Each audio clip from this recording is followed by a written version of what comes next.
Hi, I am Ben Alexander and I have autism. Today we're going to talk about how using the bathroom can affect children with autism. But first, if you haven't already, could you do me a favor real fast? And it won't even take you 5 minutes, I promise. So could you please hit the subscribe button, hit the thumbs up button, and turn on your YouTube notifications so you don't miss any of my future uploads. And also, if you want to help me even more, could you please share this with your friends / people who will find this video very useful. Thank you so much for your support. So, I have seen autism YouTube videos saying that autism can make the bathroom experience more challenging, which I have high functioning autism and I really haven't thought about that much, you know what I mean? Like I feel like I've had a normal child experience when it came to learning how to use the bathroom. You know, my parents potty trained me, and then after that, it was all good. You know, I looked up information on Google about this subject, and I realized that I have a mom who worked with high schoolers, and she works currently with children with special needs at a school right now. She's like an aide. She helps with children and all that stuff with autism. So she's actually seen it all. And I completely understand where this issue comes into play right here.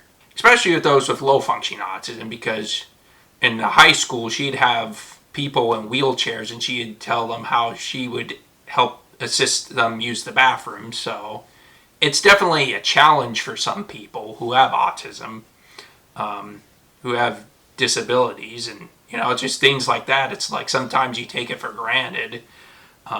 But yeah, looking at this information on Google, I'd love to share this with you, and I'm going to share it with you right now. Autism can impact a child's ability to use the bathroom for a number of reasons, including communication. Children with autism may have difficulty understanding verbal instructions or expressing their needs. They may also not know how to signal that they need to use the toilet. Sensory sensitivities. The bathroom can be an unpleasant sensory experience for children with autism. For example, they may not like the sound of the toilet flushing, the feel of the toilet seat, or the feeling of being unsteady on the toilet. And the routine. Children with autism may have an insistence on sameness and may resist changes to their routine. Motivation. Children with autism may not be as motivated to control their bladder and bowel function as other children. Elimination patterns. Children with autism may have established elimination patterns that are associated with diapers or pull-ups rather than using the toilet. And food choices. Selective food choices may lead to constipation and gastrointestinal discomfort, sorry, I might have not said that correctly, which can disrupt their elimination schedules. Teaching independent toilet skills can improve the quality of life for children with autism and their families.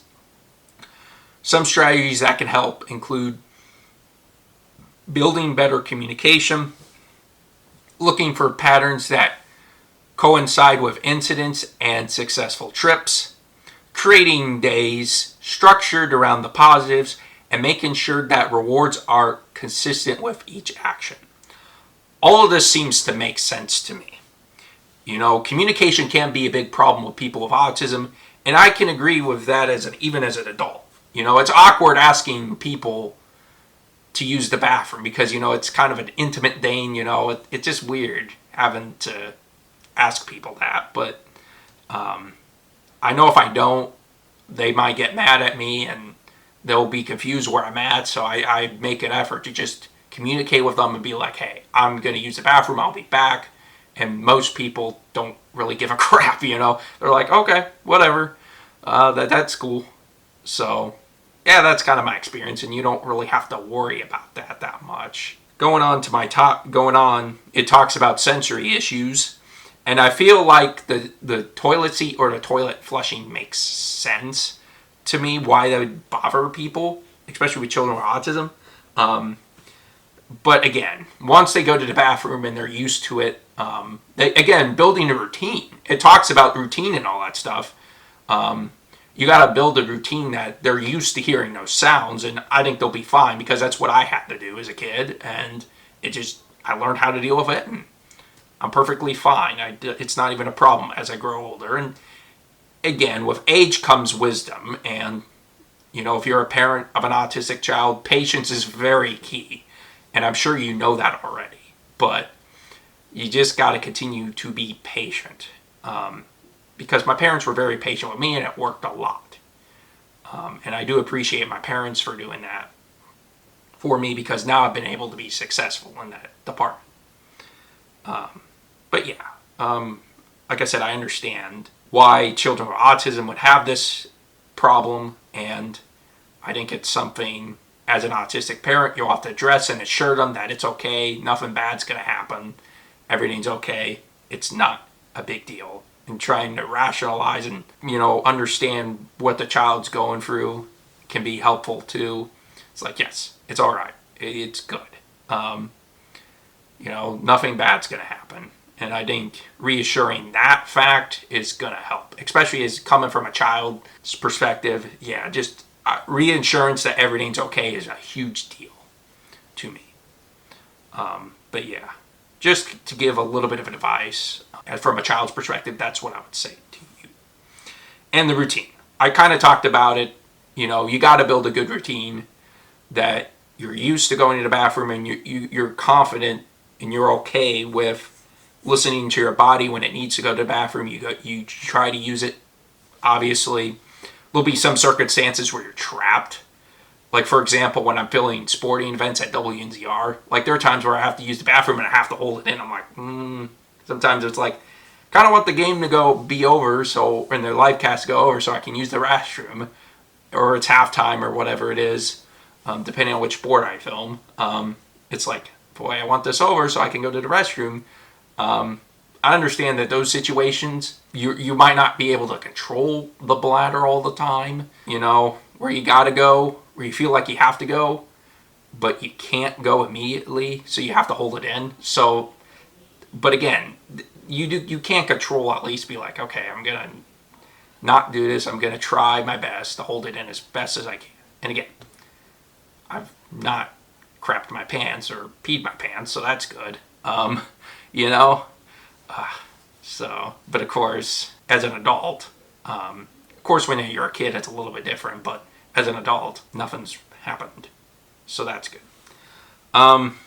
And they talked about the bladder thing, about autistic children can be comfortable with pull-ups and diapers, and I'm sure that, again, I can't remember. It was a long time ago, but I'm sure I was probably, as a kid, comfortable with pull-ups and diapers. I know my parents have told me stories where I'd run around the house naked, and they had to duct tape my diaper and put me in overalls. That's how they got me to wear clothes, so it's kind of a funny story. But again, as an adult, as you can see, I'm wearing clothes, and I have shorts underneath, so I'm wearing pants and clothes. So, it's kind of incredible to where I've become, because my parents believed that I can become a good person, and again, I respect my parents for doing that.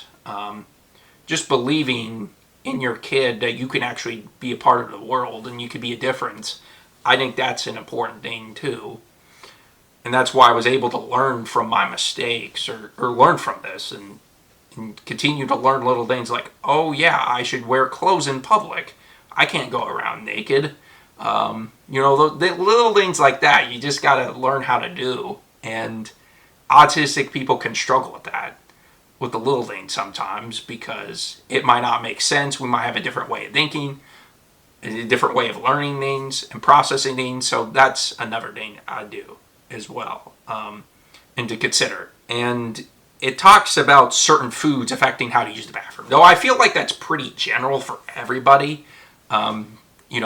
Realizing what foods have fiber in it, like raisins. I think raisins have a bunch of fiber in it. At least that's what I've kind of learned.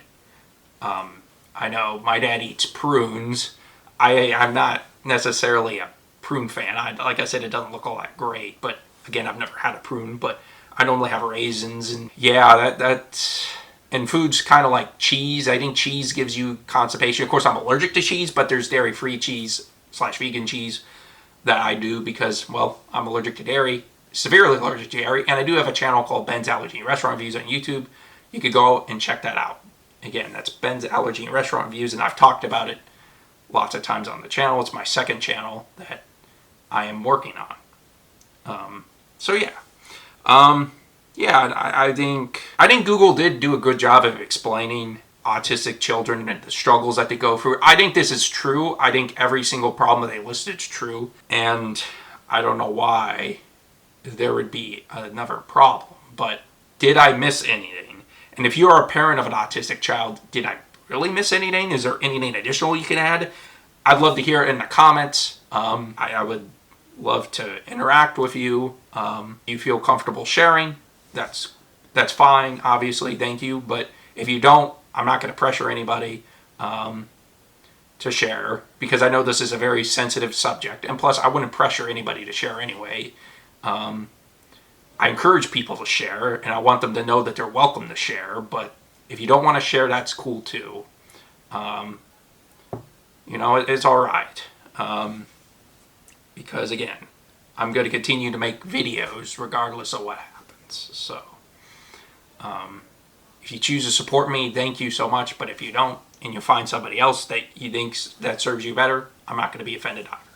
I just want to make that clear to everybody.